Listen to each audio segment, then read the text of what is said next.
샬롬 반갑습니다. 오늘도 예배 자리를 사모하셔서 이 자리에 나온 여러분을 주님께서 귀하게 여기실 줄 믿습니다. 오늘은 특별히 청장년 연합 예배로 드려지는 예배입니다.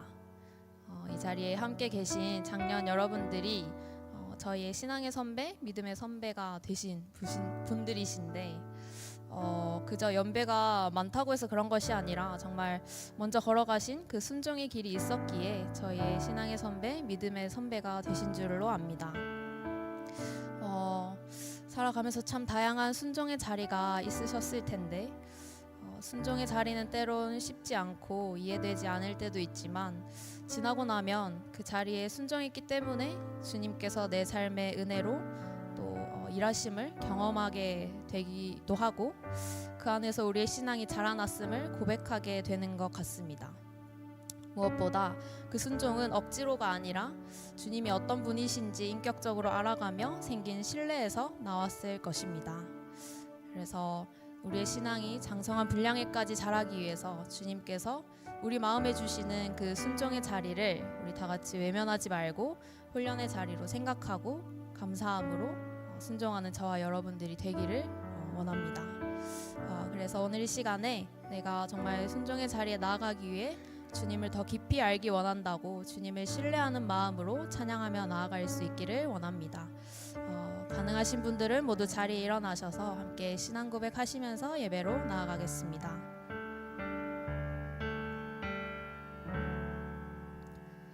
나는 전능하신 아버지 하나님 천지의 창조주를 믿습니다. 나는 그의 유일하신 아들 우리 주 예수 그리스도를 믿습니다. 그는 성령으로 잉태되어 동정녀 마리아에게서 나시고 본디오 빌라도에게 고난을 받아 십자가에 못 박혀 죽으시고 장사된 지 사흘 만에 죽은 자 가운데서 다시 살아나셨으며 하늘에 오르시어 전능하신 아버지 하나님 우편에 앉아 계시다가 거기로부터 살아있는 자와 죽은 자를 심판하러 오십니다. 나는 성령을 믿으며 거룩한 공교회와 성도의 교제와 죄를 용서받는 것과 몸의 부활과 영생을 믿습니다. 아멘.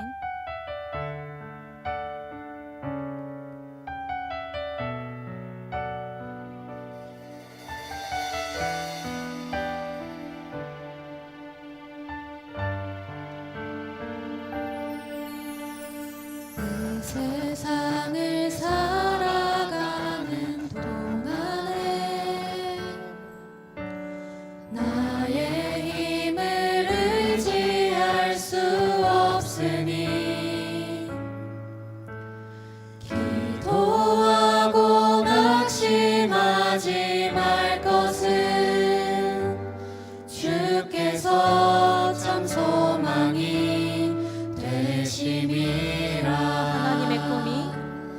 하나님의 꿈이 나의 비전이 되고 예수님의 성품이 나의 인격이 되고 성령님의 권능이 나의 능력이 되길 원하고 바라고 기도합니다. 이 세상을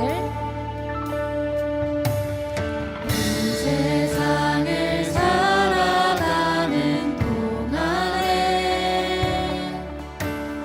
나의 힘을 의지할 수 없으니 기도하고 낙심하지 말 것은 주께서 참 소망이 되심이라. 주의 길을 걸어가는 동안에 세상의 것 의지할 수 없으니 감사하고 낙심하지 말 것은 주께서 참 기쁨이 되심이라.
되고 성령님의 권능이 나의 능력이 되길 원하고 바라고 기도합니다.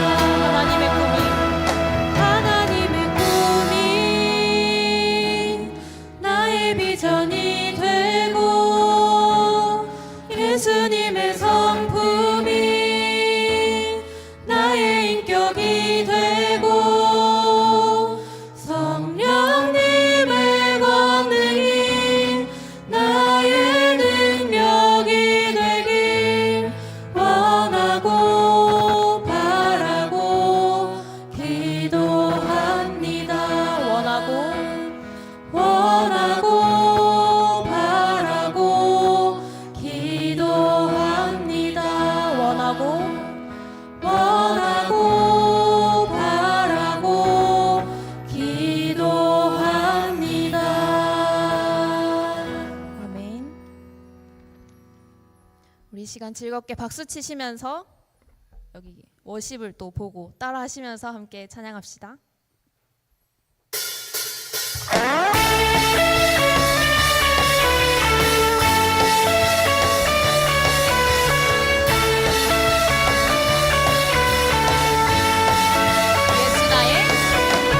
예수 나의 첫사랑 되시는 내 첫사랑 지존자 되신 그리스도 예수 나의 예수 나의 첫사랑 되신 내 첫사랑 지존자 되신 그리스도 예수 찬양하리 보좌 앞에 나의 삶이 감기로운 제사로 주께 드려지기 원하네. 오직 주만 바라보며 나의 삶을 드리네. 다른 길은 찾지 않으리. 나의 온전한 결정과 나의 찬양 대신에 주의 길을 따라가리라.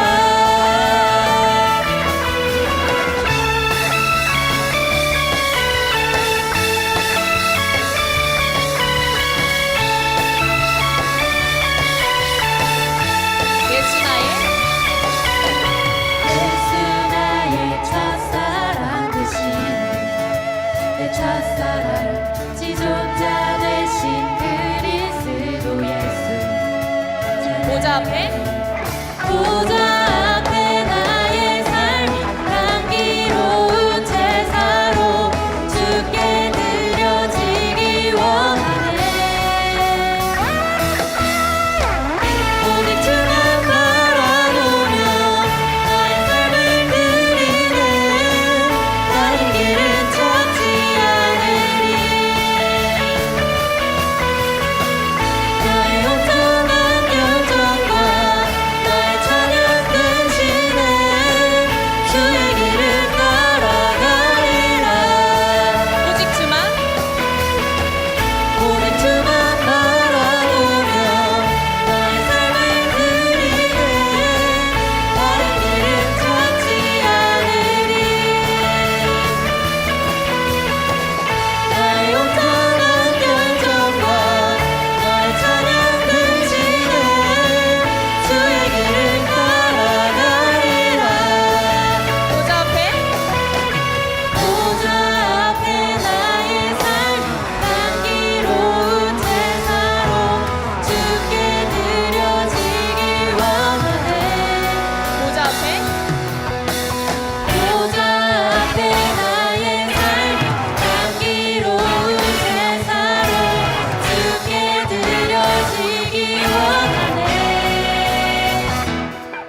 신실하신 나의 주님,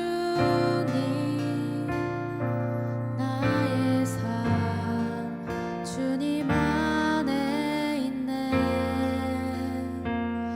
눈을 뜨는 아침부터 나 잠들기까지 오선하신 주를 노래하리.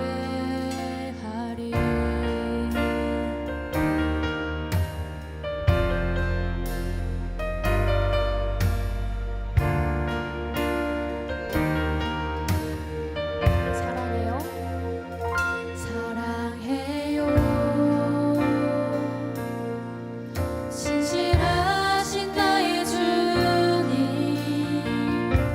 나의 삶 주님 안에 있네.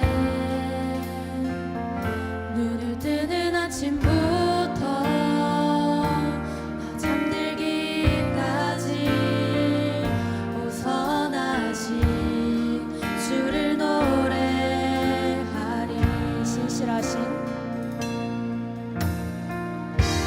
신실하신 나의 주님, 나의 삶을 인도하셨네.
너와 함께하사 너를 떠나지 아니하시며 버리지 아니하시리니 이는 너는 두려워하지 말라 놀라지 말라. 신명기 31장 8절 말씀. 아멘. 그 선하신 주님께서는 우리를 떠나지 않으시고 나를 버리지 않으시고 우리와 함께 하겠다고 약속하셨습니다. 우리 시간 기도할 때 이 약속을 우리 마음에 단단히 붙들며 언제나 주님의 동행하심을 기억하게 하셔서 우리가 두려워 말고 담대히 걸어가게 해달라고 기도합시다.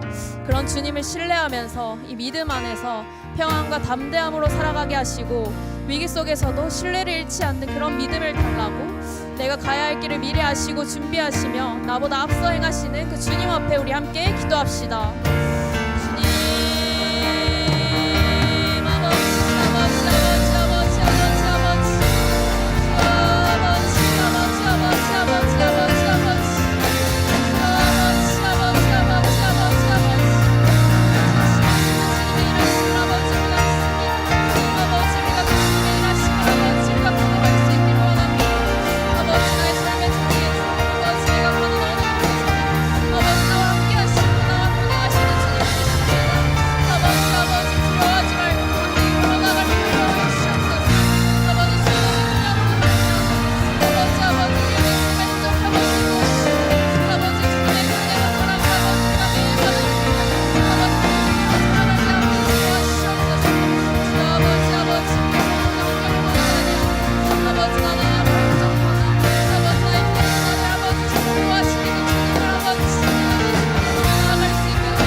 나의 창조자, 나의 동반자 되시는 하나님께 영광과 감사 찬양을 올려드립니다.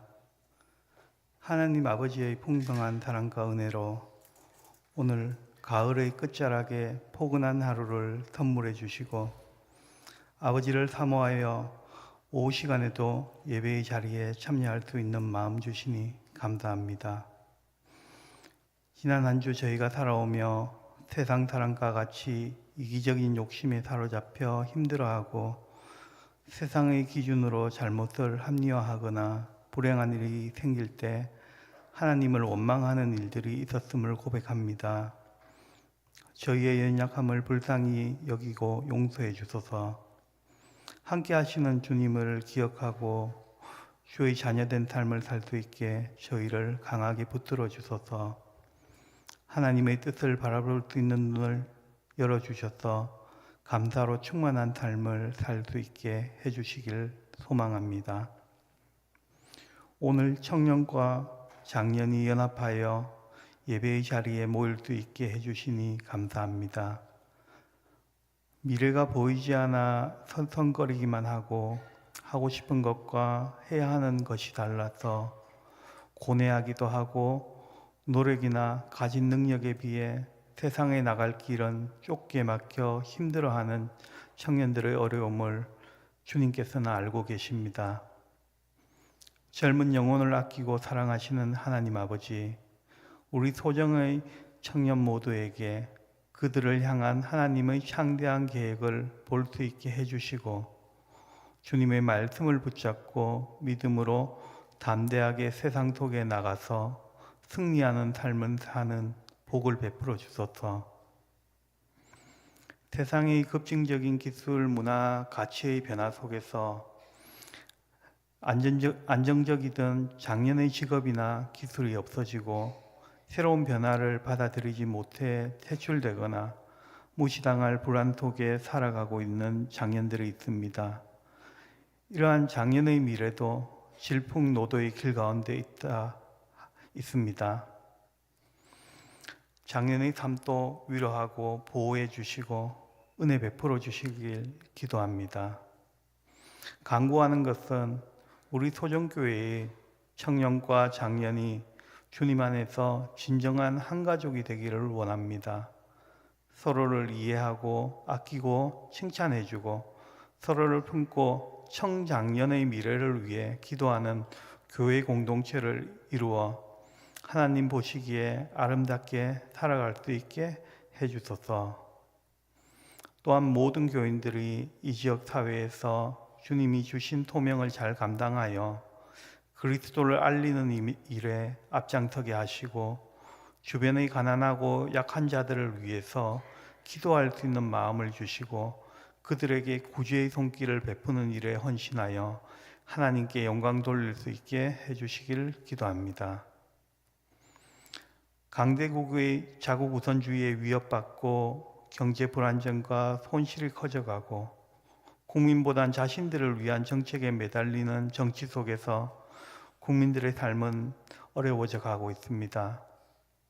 이 나라를 위해 저희가 먼저 깨어 하나님께 기도하게 하소서.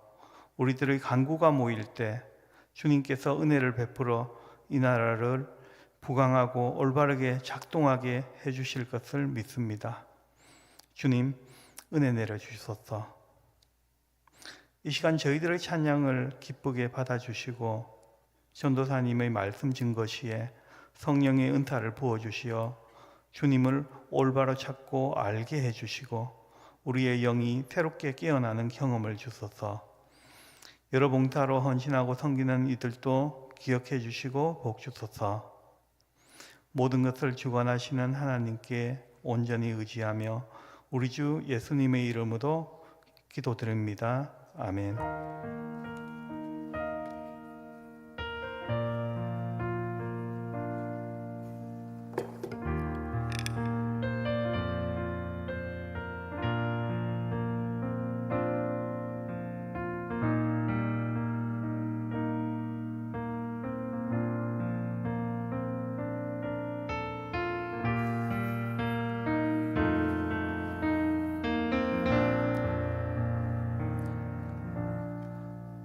오늘 하나님께서 우리에게 주신 말씀은 요한복음 20장 11절에서 23절입니다. 요한복음 20장 11절에서 23절입니다. 신약성경 183페이지에 있습니다. 요한복음 20장 11절에서 23절입니다. 그럼 저와 함께 교독을 하도록 하겠습니다. 마리아는 무덤 밖에 서서 울고 있더니 울면서 구부려 무덤 안을 들여다보니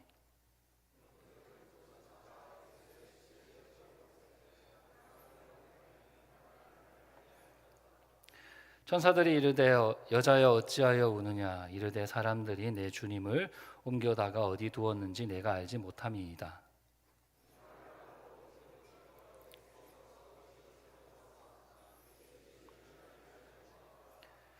예수께서 이르시되 여자여 어찌하여 울며 누구를 찾느냐 하시니 마리아는 그가 동산지기인 줄 알고 이르되 주여 당신이 옮겼거든 어디 두었는지 내게 이르소서 그리하면 내가 가져가리이다.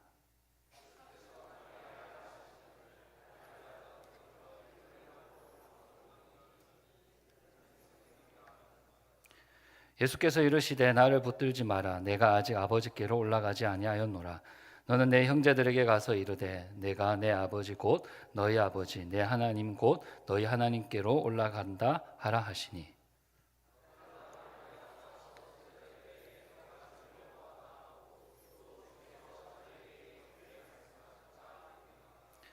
이날 곧 안식 후 첫날 저녁 때에 제자들이 유대인들을 두려워하여 모인 곳의 문들을 닫았더니 예수께서 오사 가운데 서서 이르시되 너희에게 평강이 있을지어다.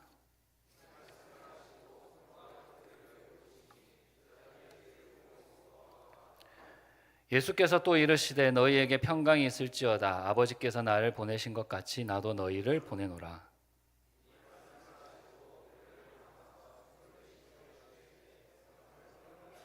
함께 읽겠습니다. 너희가 누구의 죄든지 사하면 사하여질 것이요 누구의 죄든지 그대로 두면 그대로 있으리라 하시니라. 아멘. 엘로힘 찬양대 나오셔서 하나님께 영광 올려드리겠습니다.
그 제럴드 시처가 쓴 이제 하나님 앞에서 울다라는 책이 있습니다.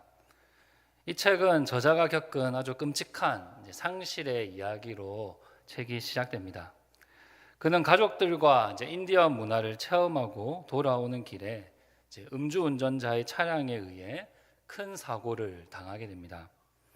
이 사고로 인해서 한순간에 이제 가족들을 잃게 됩니다. 어머니와 아내 그리고 4살 딸을 잃어버립니다. 그는 상실의 고통 앞에서 어떻게 씨름해왔는지를 소개하면서 이 상실을 통해 우리 영혼이 어떻게 성장할 수 있는지를 가르쳐 줍니다. 우리도 인생 가운데 상실을 경험하면서 살아갑니다. 이 제럴드 시처처럼 가족이나 지인의 죽음을 통해서 이별의 아픔을 겪기도 합니다. 하지만 우리는 평범한 일상 속에서도 상실을 경험합니다. 이 원하는 대학이나 취업에서 떨어졌을 때에, 그리고 일을 그만두게 되었을 때에 우리는 꿈의 상실을 경험합니다. 또 스마트폰이나 유튜브를 보다가 하루를 다 보내버렸을 때에 시간의 상실을 느낍니다. 또 갈등이 생기거나 관계가 서먹해진 사람이 생기면 이 관계의 상실을 겪게 됩니다. 그리고 매년마다 달라지는 체력을 느낄 때, 또 감기에 걸려도 이전보다 회복 속도가 느릴 때, 또는 어떤 병에 걸렸을 때에 이 건강의 상실을 체감합니다. 또 교회를 오래 다니면서 나는 왜 교회에 오고 있을까? 하나님을 믿는다고 내가 행복할까? 라는 질문이 찾아올 때에 신앙의 상실이 찾아옵니다. 이처럼 우리는 인생 가운데 다양한 상실을 경험하면서 살아갑니다. 하지만 이 상실로 인한 고통은 그 크기를 비교할 수가 없습니다. 누구의 고통이 더 큰지를 우리는 수치화할 수 없습니다. 이 상실로 인해 겪는 아픔은 우리가 함부로 측량할 수도 온전히 공감할 수도 없기 때문입니다. 제럴드 시처는 책에서 이렇게 이야기를 합니다. 태양을 쫓아 광명한 대낮을 만나기 원한다면 지고 있는 해를 쫓아 서쪽으로 달릴 것이 아니라 동쪽으로 방향을 돌려 떠오르는 태양이 보일 때까지 어둠 속으로 뛰어가야 합니다. 라고 말합니다. 그는 인생에서 상실의 고통을 경험했을 때에 그 고통을 외면하지 말고 정면으로 걸어 들어가라고 말합니다. 예를 들어 상실의 고통을 무시하거나 급히 원인을 찾거나 섣불리 하나님의 섭리를 찾으면서 회복하지 말고 그 고통 속에 머물러 있어라고 말합니다. 고통을 외면하고 서쪽으로 지는 해를 쫓아가면 긴 밤이 기다리고 있지만 동쪽을 향해서 어둠 속으로 뛰어갈 때에 우리는 비로소 떠오르는 해를 만날 수 있기 때문입니다. 여러분들 인생에서 어떤 크고 작은 상실을 경험하셨습니까? 그리고 그 경험 앞에서 어떤 태도를 보여주셨습니까? 이 지는 해를 쫓아서 서쪽으로 달려갔습니까? 아니면 동쪽을 향해 어둠 속으로 뛰어갔습니까? 오늘 말씀에는 인생의 상실이 찾아왔을 때에 동쪽을 향해 어둠 속으로 달려간 한 여인이 등장합니다. 바로 막달라 마리아입니다. 그녀는 7 귀신이 들렸지만 예수님에게 치유를 받은 사람입니다. 그 누구보다 예수님을 사랑했고 예수님의 사역을 적극적으로 도와줬습니다. 예수님이 대제사장들과 그 무리에게 잡히실 때에 모든 제자들은 예수님 곁을 떠났지만 그녀는 예수님을 따라갔습니다. 예수님이 십자가에 매달려 죽어가고 계실 때도 그 십자가 곁에서 예수님과 함께 했습니다. 그런데 그의 인생 가운데 감당할 수 없는 상실이 찾아옵니다. 그녀가 너무나 사랑하고 따랐던 예수님이 죽으셨기 때문입니다. 예수님은 편안하게 죽으신 것이 아닙니다. 예수님은 온갖 조롱과 수치를 경험하시면서 십자가에서 고통스럽게 죽으셨습니다. 이 막달라 마리아는 이 모든 과정을 지켜보았습니다. 그녀는 예수님의 죽음으로 인해 깊은 슬픔에 빠지게 됩니다. 이 슬픔이 얼마나 컸겠습니까? 아마도 그녀의 인생 전체가 무너지는 기분이 들었을 것입니다. 이 막달라 마리아는 안식 후 첫날 이른 아침 홀로 무덤에 나옵니다. 이 마가복음에서는요, 마리아가 예수님의 시신에 향품을 바르기 위해 왔다라고 이야기를 합니다. 그런데 그녀가 충격적인 광경을 보게 됩니다. 예수님의 시신이 무덤에서 사라진 것입니다. 그녀는 급히 달려가서 이 베드로와 사도 요한을 부릅니다. 이 베드로와 요한이 무덤에서 시신이 사라진 것을 확인하게 됩니다. 그리고 이들을 따라온 제자들도 예수님의 시신이 사라진 것을 보게 됩니다. 제자들은 예수님이 다시 살아날 것이라고 말씀하신 것을 잊어버렸습니다. 그들은 시신이 사라진 것을 보고 다시 그들이 있었던 곳으로 돌아갑니다. 그들이 왜 돌아갔는지는 정확히 알 수 없습니다. 이 문제를 해결하기 위해서인지 아니면 유대인들이 두려워서인지 우리는 알 수 없습니다. 어쨌든 제자들은 예수님의 시체가 사라진 것을 보고 그 자리를 떠났습니다. 그들은 상실의 자리를 떠났습니다. 하지만 막달라 마리아는 달랐습니다. 막달라 마리아는 무덤 밖에서 머물러서 울고 있었습니다. 그녀는 제자들이 올 때부터 또 그들이 떠날 때까지 그 자리에서 계속 울고 있었습니다. 이 막달라 마리아는 상실의 자리를 떠나지 않았습니다. 그녀는 예수님의 무덤 앞에서 그 상실의 슬픔 속에 그대로 머물러 있었습니다. 사실 이 막달라 마리아처럼 상실의 자리에 머물러 있는 일은 쉬운 일이 아닙니다. 우리도 상실의 고통이 찾아오면 빨리 그 자리를 벗어나고 싶어 합니다. 그 아픔에서 도망가고 싶어 합니다. 하지만 막달라 마리아는 그 자리에 계속 머물러 있습니다. 슬픔 속에 그대로 있습니다. 이 막달라 마리아가 울면서 무덤 속에 들어가 보니 이제 천사들이 있었습니다.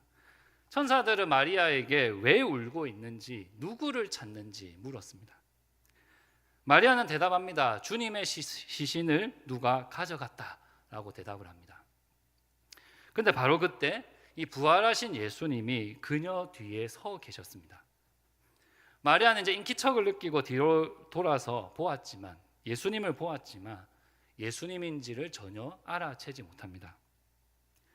그녀가 예수님을 알아보지 못한 이유는 부활하신 예수님의 형상이 이전과 달라졌기 때문일 수도 있습니다.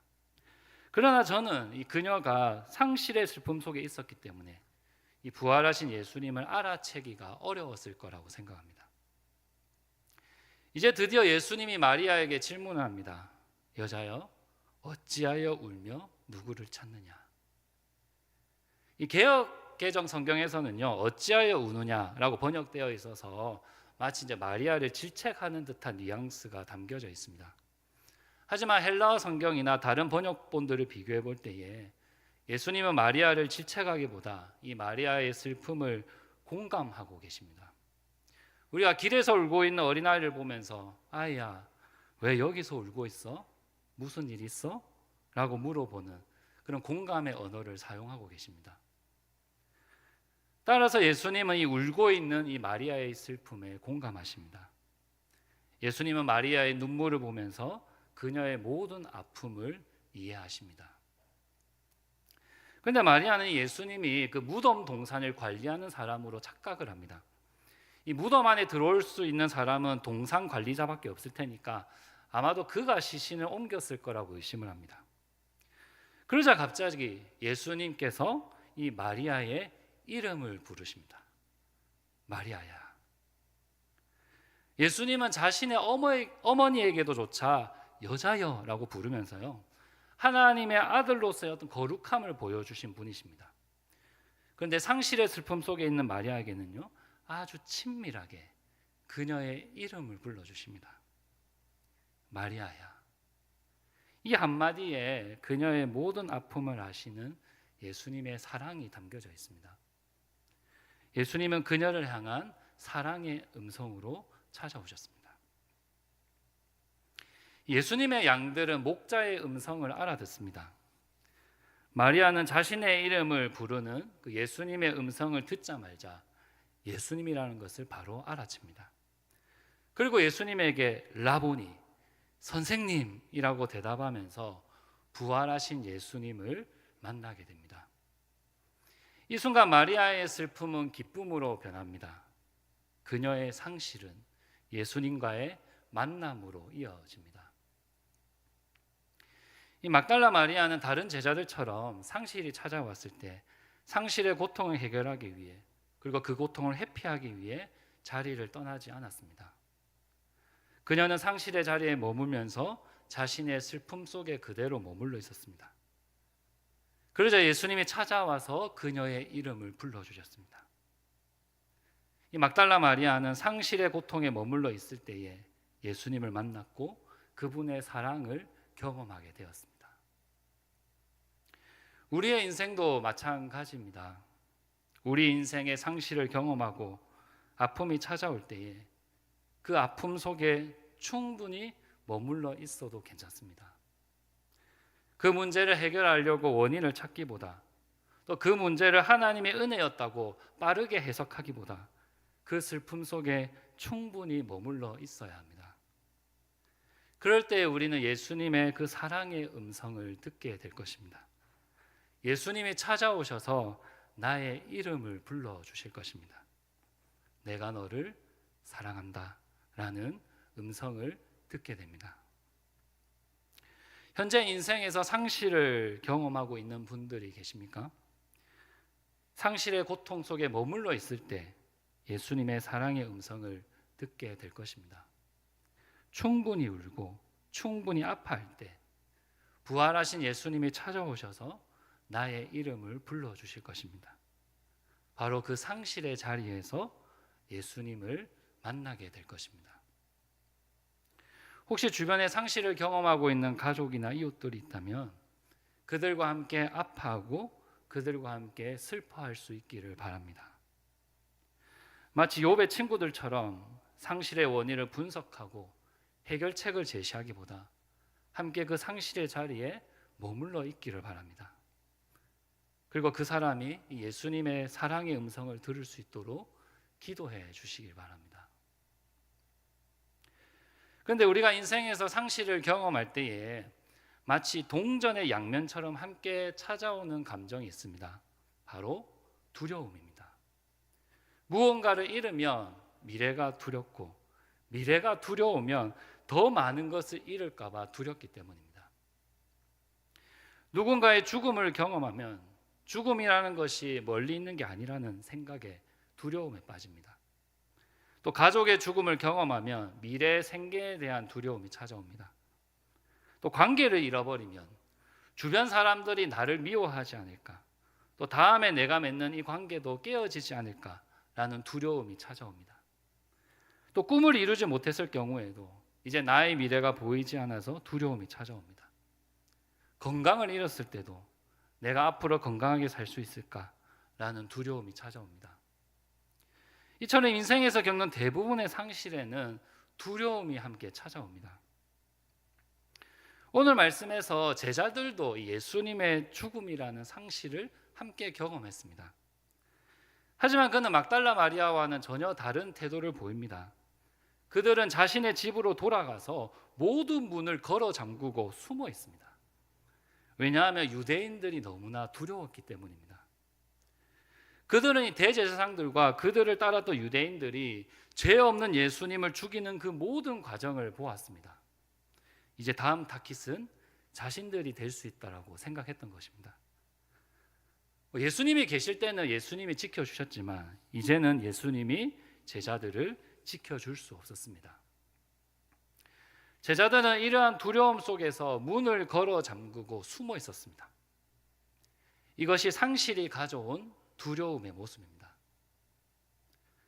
그런데 부활하신 예수님이 이 두려움 속에 있는 제자들에게 찾아오십니다. 모든 문이 잠겨 있었는데 갑자기 예수님이 제자들이 모여 있는 곳에서 나타나십니다. 그리고 예수님은 두려움 속에 있는 제자들을 진정시키십니다. 너희에게 평강이 있을지어다 라고 인사하십니다. 예수님은 두려움 속에 있는 제자들에게 평강을 주십니다. 하지만 여전히 제자들은 두려움 속에 있었습니다. 왜냐하면 제자들은 예수님이 이미 죽었다는 사실도 알고 있었고 모든 문이 잠겨 있는 곳에서 갑자기 예수님이 등장하셨기 때문입니다. 예수님은 제자들에게 진정한 평강을 주기 위해서 구멍난 손과 옆구리를 보여주십니다. 제자들은 예수님의 손과 옆구리를 보게 되자 그들의 두려움이 기쁨으로 변하게 됩니다. 왜냐하면 십자가에 죽으셨던 예수님이 부활하셨기 때문입니다. 제자들은 부활하신 예수님을 보면서 자신의 미래가 끝이 아니라는 것을 알게 되었습니다. 예수님은 십자가에 처형당한 실패한 지도자가 아니라 그리스도이자 살아계신 하나님이라는 것을 믿게 됩니다. 예수님은 두려움 속에 있는 이 제자들에게 소망을 주셨습니다. 부활하신 몸을 직접 보여주면서 이 부활의 소망을 주십니다. 예수님은 죽음을 이기셨으며 제자들이 믿었던 그 예수님이 바로 그리스도이자 하나님의 아들이라는 소망을 주셨습니다. 앞으로 제자들은 그 유대인들을 두려워하면서 살 것이 아니라 그리스도이신 예수님을 따르며 살 수 있다라는 미래를 보여주셨습니다. 이처럼 우리가 상실로 인한 두려움이 찾아올 때에 부활하신 예수님을 바라봐야 됩니다.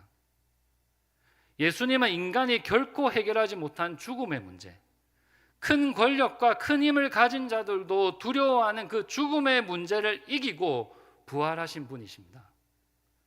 그리고 바울은 이렇게 얘기합니다. 예수님의 부활이 첫 열매가 되어서 이제 예수님을 믿는 자들도 죽음을 이기고 부활을 한다라고 이야기를 합니다.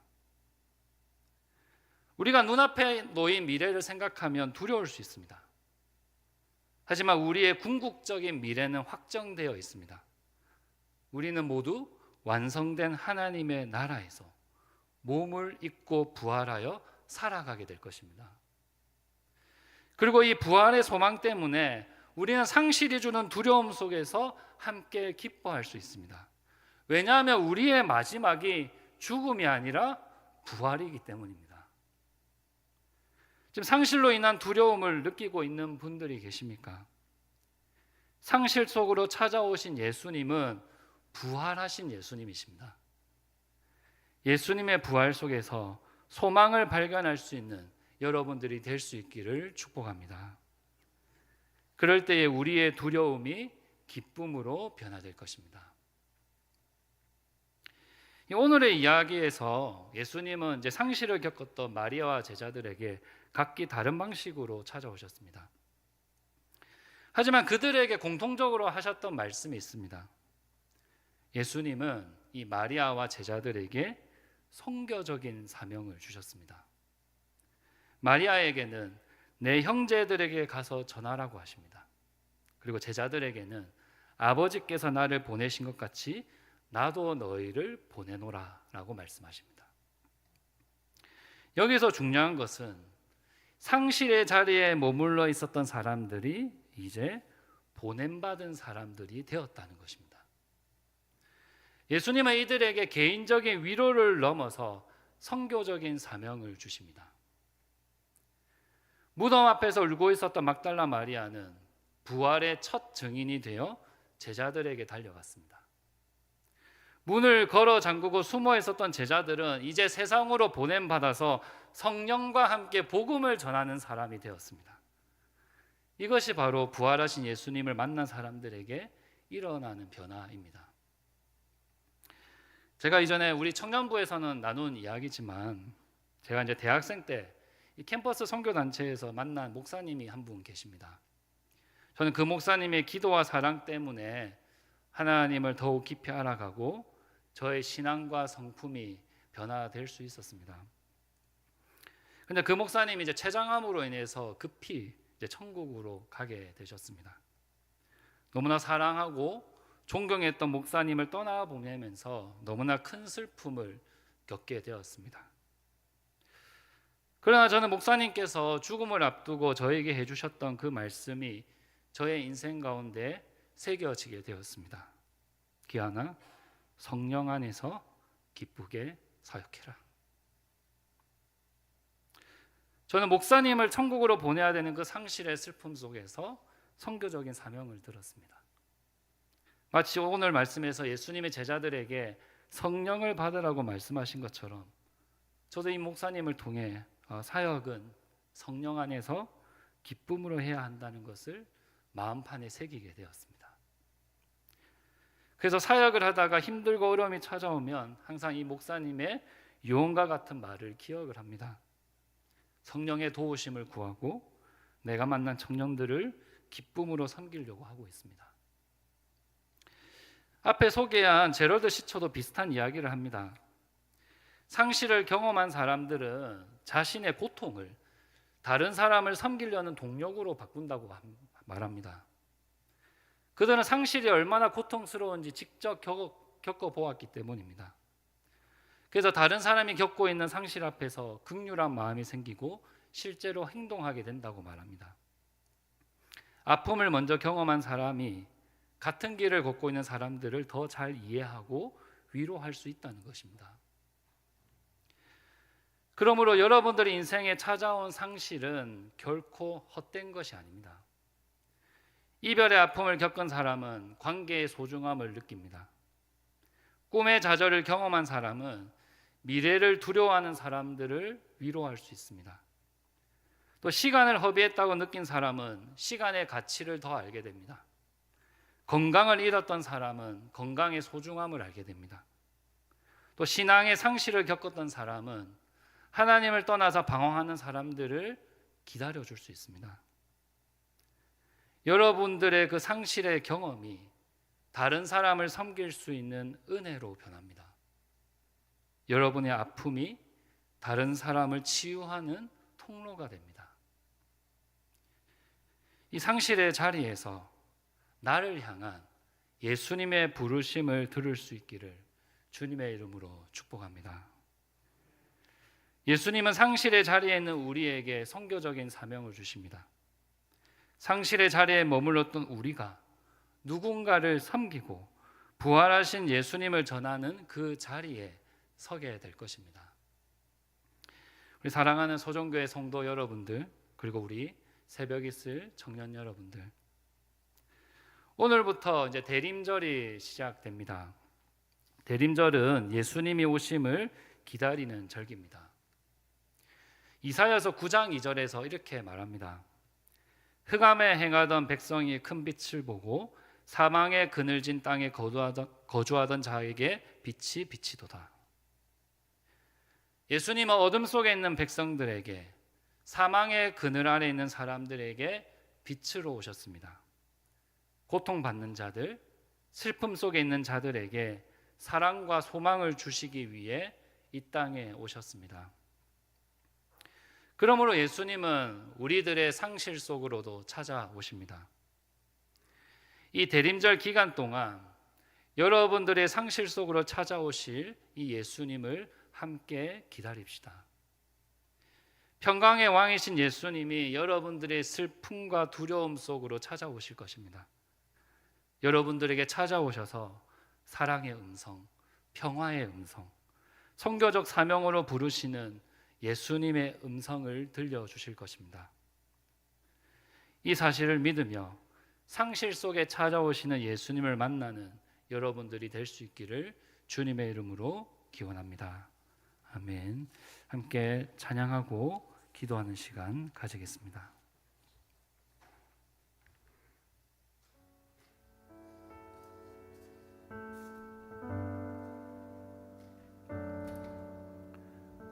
언제나 우리 삶 가운데 함께 하시는 예수님을 기억하며 함께 찬양하며 나아가시겠습니다.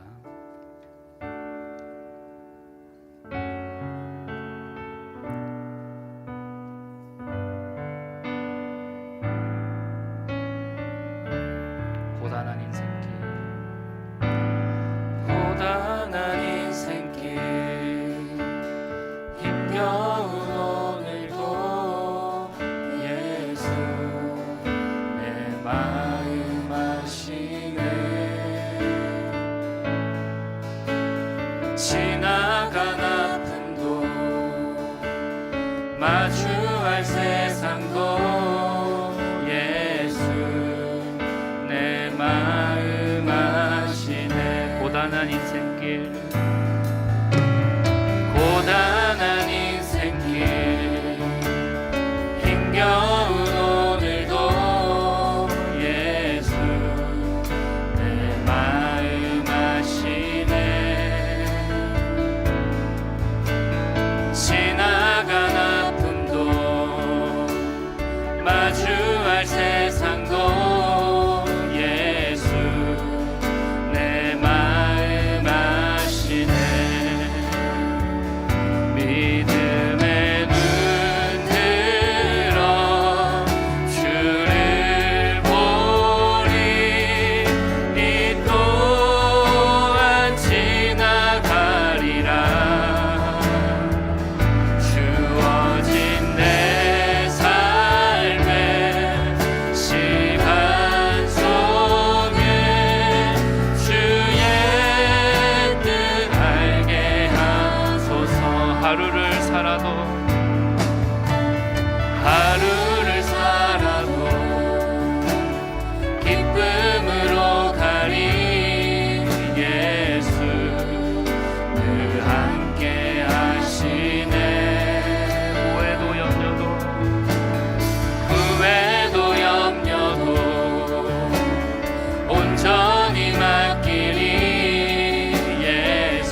고백을 올려드립시다.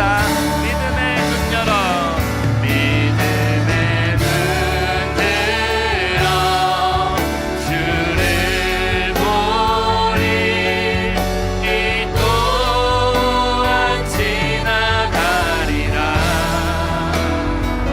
주어진 내 삶의 시간 속에 주의 뜻 알게 하소서. 예수님은 상실의 슬픔 속에 머물러 있는 마리아에게 찾아오셨습니다.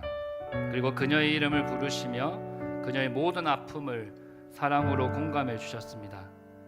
그리고 그녀에게 부활의 첫 증인이 되어라는 사명을 주셨습니다.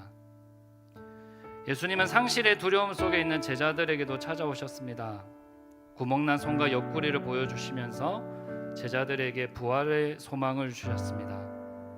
그리고 그들을 세상으로 보내시며 성령과 함께 복음을 전하는 삶으로 부르십니다. 지금 여러분들 중에 상실의 아픔을 경험하고 있는 분들이 계십니까? 아니면 주변에 상실의 아픔을 겪고 있는 가족들, 교회 지체들, 또 이웃들이 있으십니까?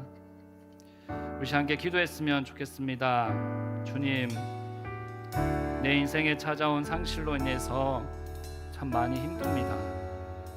슬픔과 두려움에 사로잡힐 때도 있습니다.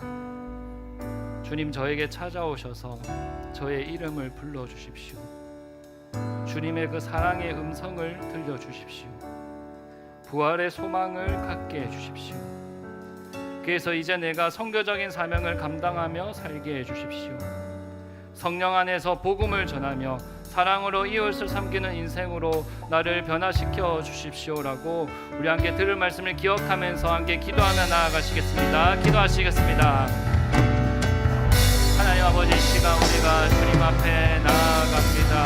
우리 삶에 찾아오는 참 다양한 그 상실의 고통 앞에서 참 우리가 주님의 그 사랑의 음성을 듣고 싶습니다. 하나님께서 나의 이름을 부르시며 사랑한다라고 말씀하시는 그 음성을 듣고 싶습니다. 아버지, 참 이 세상에서 살아가는 것이 두렵습니다. 나의 미래가 어떻게 될지, 때로는 내 앞길에 막혀서 정말 내 마음이 너무나 불안하고 어렵습니다. 하지만 주님, 우리가 부활하신 예수님을 바라봅니다. 예수님께서 죽음을 이기셨습니다. 부활하신 예수님께서 우리에게 찾아오셨습니다. 그리고 우리에게 성령을 주시며 이 세상 가운데 복음을 전하라고 말씀하셨습니다. 아버지, 이제 우리의 삶이 슬픔에서 일어나 기쁨으로 변하게 하시고 상실의 자리에서 일어나 그 성교의 자리로 넘어갈 수 있도록 아버지, 우리를 붙들어 주시고 함께하여 주시옵소서. 우리에게 주신 그 상실의 경험이 누군가를 섬기고 누군가에게 복음을 전할 수 있는 은혜들로 변화되기를 기도합니다. 아버지, 도와주십시오. 정말 우리 주변에 여전히 상실의 고통으로 정말 괴로워하며 힘들어하고 있는 자들이 있습니까? 아버지, 그들 가운데 찾아가셔서 예수님의 그 사랑의 영상을 들려주십시오. 그들의 이름을 불러주십시오. 부활의 소망을 주십시오. 선교적인 사명을 허락하여 주십시오. 아버지, 그래서 정말 예수님을 만나게 되는 일이 일어나게 되기를 원합니다. 그 상실의 자리에서 예수님을 만나는 놀라운 역사가 일어나게 되기를 원합니다. 아버지, 이 시간 우리를 붙들어 주시고 우리 가운데 찾아오셔서 우리에게 말씀하여 주십시오. 우리에게 소망을 허락하여 주십시오. 우리가 주님의 은혜를 경험하게 하여 주십시오. 아버지, 우리와 함께 해주시고 우리를 붙들어 주십시오.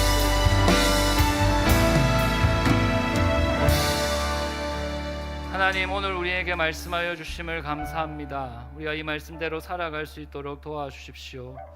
예수님께서 우리의 그 상실의 자리 가운데 찾아오셨음을 믿습니다. 우리가 그 상실의 자리에서 예수님의 그 사랑의 음성을 들을 수 있도록 주님 함께하여 주십시오. 그래서 부활의 소망을 바라보며 이 땅 가운데 그 선교적인 사명을 가지며 살아가는 우리 모두가 될 수 있도록 주님 함께하여 주십시오. 감사합니다. 주님, 예수님의 이름으로 기도합니다. 아멘.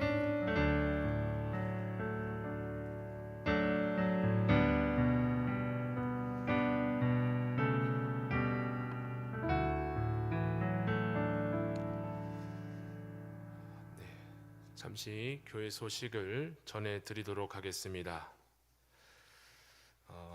이번 주 수요일 수요기도회가 마을 모임 종강 예배 및 성탄절 점등식으로 진행이 됩니다.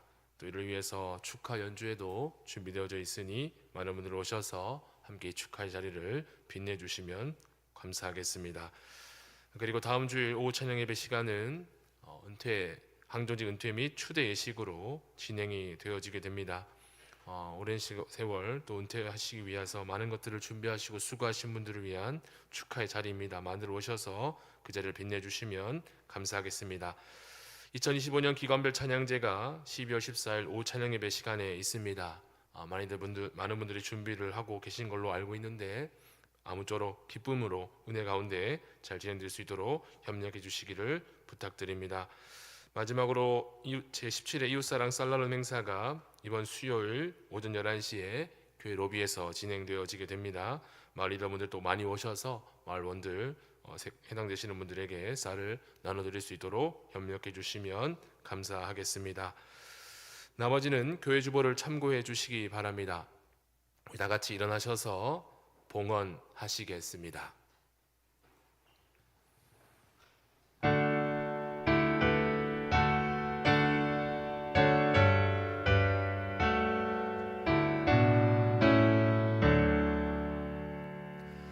내게 있는 모든 것을 아낌없이